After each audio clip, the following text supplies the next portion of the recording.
Hey there, beings, people, other digital things. You're watching Health Be Mind, the station for all things self-investment stuff. If this is your first time here, hey, my name is Danny, and I am your self-investment storyteller. This means I focus on content that helps us with our self-development journey, personal growth content, anything that we can use out in the media, in our everyday life to extract the good. We're practicing positive thinking. We're cultivating an environment where we can create better behaviors. And we're doing that with AI as well as the social media phenomenon here on Earth and society. Okay, so today we are going to visit a page. This page is on Instagram. The creator of this page is Julian himself, and he has a message to share. So what we're going to do is we're going to review this message, and then we're going to go through a process called No for our journal assignment. Now, for our journal assignment, here's the opportunity for you to pick any journal question you want to go through, but you're using this video as a inspiration for the journal question. So I'll provide a few journal questions and some ideas, and then maybe in the comments you can give some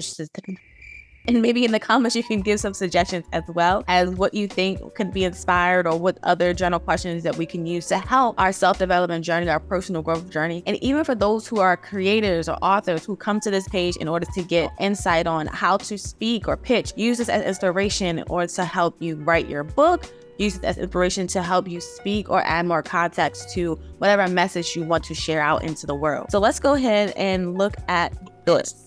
Most people have never experienced love. They only experience need, obsession, desperation. What is love? It's when two complete people come together and there's a certain synergy that happens. Not two halves that come together. If it's two halves, you will not experience love, you will experience attachment. If that is what your relationship is built on, it will by default be filled with manipulation.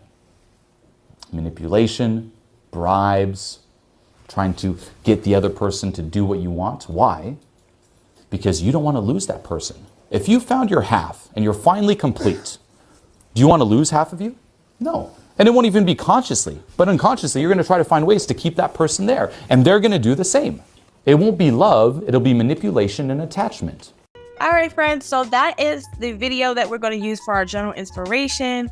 And I just have a few questions. The first one is, what's your raw response? So we're looking at raw data, and you're happy. What does this inspire? Does it inspire another conversation or a question or thought? Did you think of anything and it was relevant to your life? Write that out. This is the opportunity. We can pause the video if you decide to choose this, but this is just one of the many opportunities for us to do journaling today. You don't have to take all of them, since there will be a few questions that will come out of this. So that's one idea. And the way that I like to share this is in a game called Our Thought, Their Thought, or Remix. So our thought is, I completely agree with this content creator, everything that they said. Now, if you choose that, why? Why do you agree? If you chose their thought, you're going after, well, I don't agree with anything. Not one thing this creator said. I want you also to respond with why. Why don't you agree with anything? And if it's a remix, then that means that there's some things that you agree with. There's some things you're like,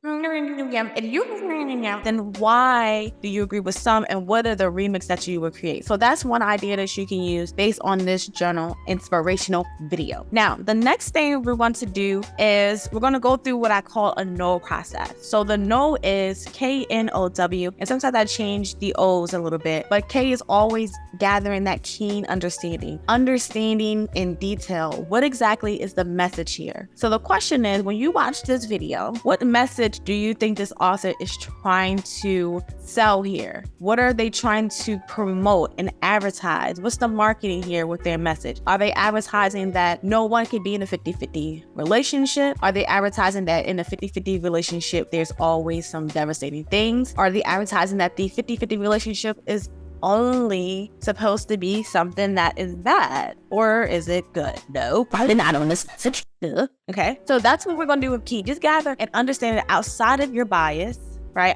Outside of how you feel about it, what do you think is actually being messaged? What do you think when they woke up that day and said, this is what I want to put out on the internet? What do you think was an inspiration for that message, and what do you think the outcome was supposed to be? Now, the nurture. So nurture is when we get this opportunity to respond to our feelings. So we have now an understanding of what we think they are trying to message, and we have an understanding of what we agree with or not. Now we're going to examine those feelings in a way way that promotes more questions for ourselves. So if you choose to nurture during this journal assignment, you're going to have more questions. These are going to be more questions for you and your personal experience that can lead to other journal assignments and either other writing assignments that can help you in your personal growth, can help you with your content, can help you connect with other people. Now for observation, I'm going to go ahead into the comments. So sometimes when we are in our live journal assignments, we're actually living life. Observation may come from the behaviors that we see over and over again from ourselves, behaviors that we see that, a lot on our internet feed that we keep coming across and we keep getting these same feelings. Observing those and then recording those are going to be helpful. But we're just going to look in the comments just for observing the other notes and seeing how other people responded to today's video. So we have a comment here that says, "To complete people, ? Complete people don't exist. There's always work to be done." This one says, "Love is not something you need, it's something you share. You share because you are abundant." This other person says, "For a pickup artist, he's dropping some serious truths most people will never understand." This one says, "I totally agree. Hands up, hands up." So many people know attachment is love, but everybody don't know what is love. This one says, "Thank you. At least now you explained to me that I will never have love and I don't deserve it. It's better to know than have hope in something that isn't real." Someone says, "We are never complete." And this one says, "The average person only experiences attachment, dependency, and fear." So that's what we're observing. We're kind of getting some insights of what other people are saying. And I like to look at comments just because sometimes you can see the war in the comments, right? You can see the left side and the right side. You can see the agreeables and the disagreeables. You can see people who bring perspective and it's like, oh, but that way, right? What you want to do with those mix of emotions and those mix of thoughts and behaviors is align it with your belief system, align it with your truth, see if you can identify what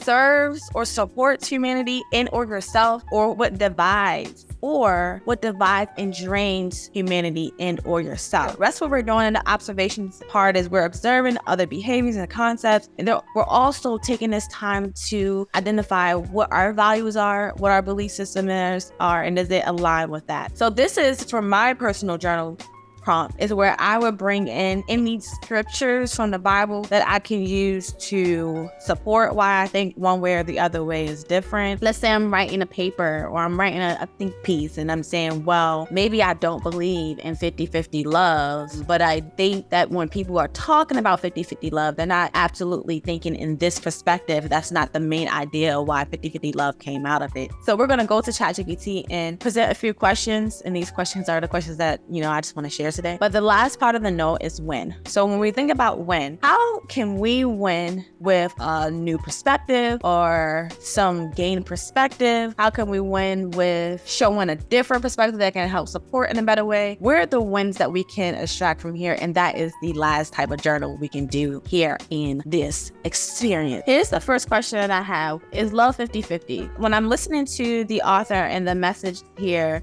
I'm hearing about 50-50 and I wonder if there's an opposite perspective, if love can be 50-50, because the thought here is that it can't be. So AI, again, is not the end all be all, but we're gathering perspectives from all other humankind since AI is using humans as inspiration for its content. So here we have the concept of love being 50-50 is subjective and can vary depending on individual perspectives and relationships. Love is a complex and multifaceted emotion that encompasses a wide range of feelings, actions, and dynamics. Some people believe that love should be an equal partnership where both individuals contribute equally to the relationship, share responsibilities, and make decisions together in this sense. A 50-50 distribution of effort, support, and compromise may be seen as an ideal. However, it's important to note that love and relationships are not always perfect balance at all times. There may be periods where one person needs more support or care, and the other person may need to step up and provide it.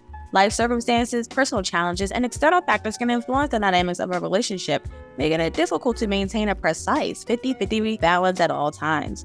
Ultimately, the most important aspect of love is open communication, understanding, and a willingness to work together as a team. It's about finding a balance that works for both individuals involved, and sometimes that balance may shift and evolve over time. So what are your thoughts on ChatGPT's response to 50-50? Are there any other questions that you would have for ChatGPT as it relates to this video? I'm going to go ahead and put in one more question. I'm wondering what ChatGPT sees as love. So what is love? Because this is one of the questions that were in the video. Let's see what ChatGPT response is. Okay, so love is a complex, multifaceted, that's the word for today, emotion that can be difficult to define precisely as it encompasses a wide range of experiences and meanings. It is a deeply felt affection and attachment towards someone or something.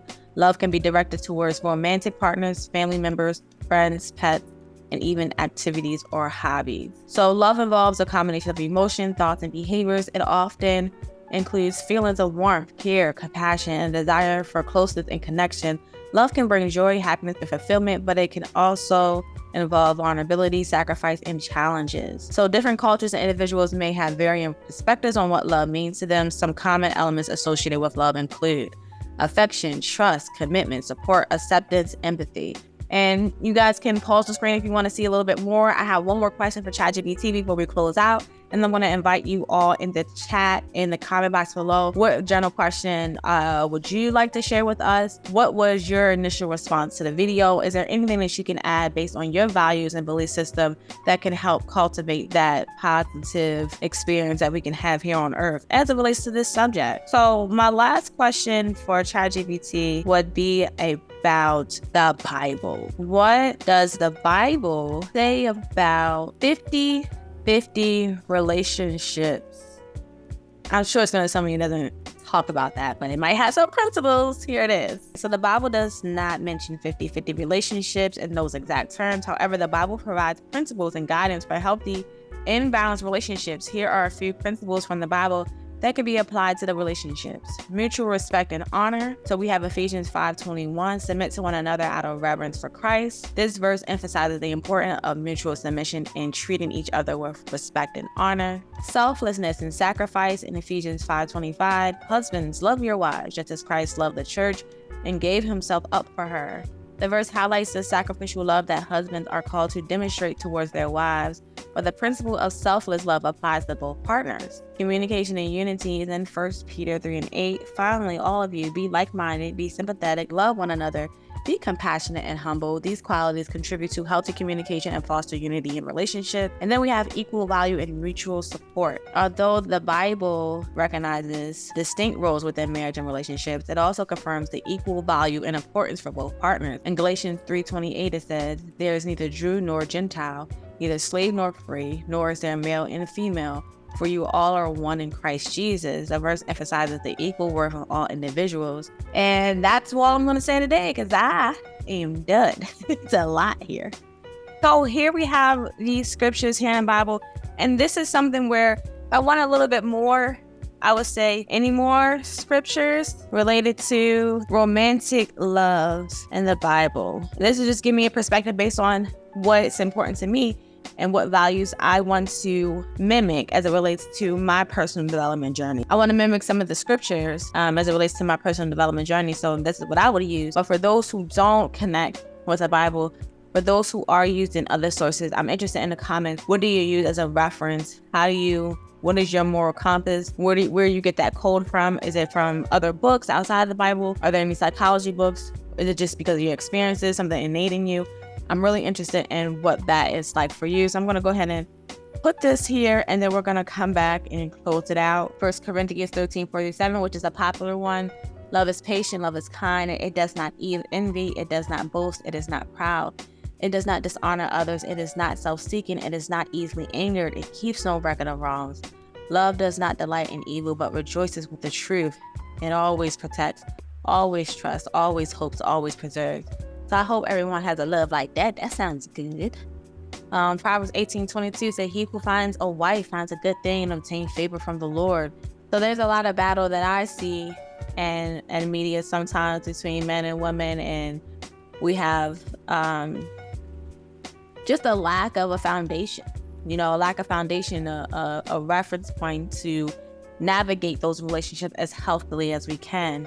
And so it may have been going a little wayward, but that is an opinion. It is not that. Well, I don't know. I cannot speak for everyone, because I feel like there are a lot of healthy relationships that could be shown, but we might not have a space for those yet as we get through all of these wars online. Let's look at Proverbs 30:18-19. There are 3 things that amaze me. No, 4 things that I don't understand. How an eagle glides through the sky, how a snake slithers on a rock, how a ship navigates the ocean, how a man loves a woman. Ooh, that's interesting. That's some love right there. That's beautiful. But friends, this is all for today's inspiration for your journal assignment today. Based on the video talking about 50-50 love, I would love for you to get creative. We're going to go beyond ChatGPT and its question and explore our own responses. Get back in a book and journal and write and reflect with yourself. Our goal with ChatGPT and other AI tools is not for it to dictate our lives. We're using it as a tool. But for me, in my house, I'm using God as a foundation as I use these tools and resources, and allow me to free up more time so I can have these conversations with you all and people in my world. Let me know in the comments what your thoughts are on any of the many things that I went over today, and lots of questions. But again, I mentioned that we are here to think and to think more deeply beyond the surface level. Until next time, hold on to you as much as you can. Hold on to your health, your being, and your mind. Be mindful. Bye.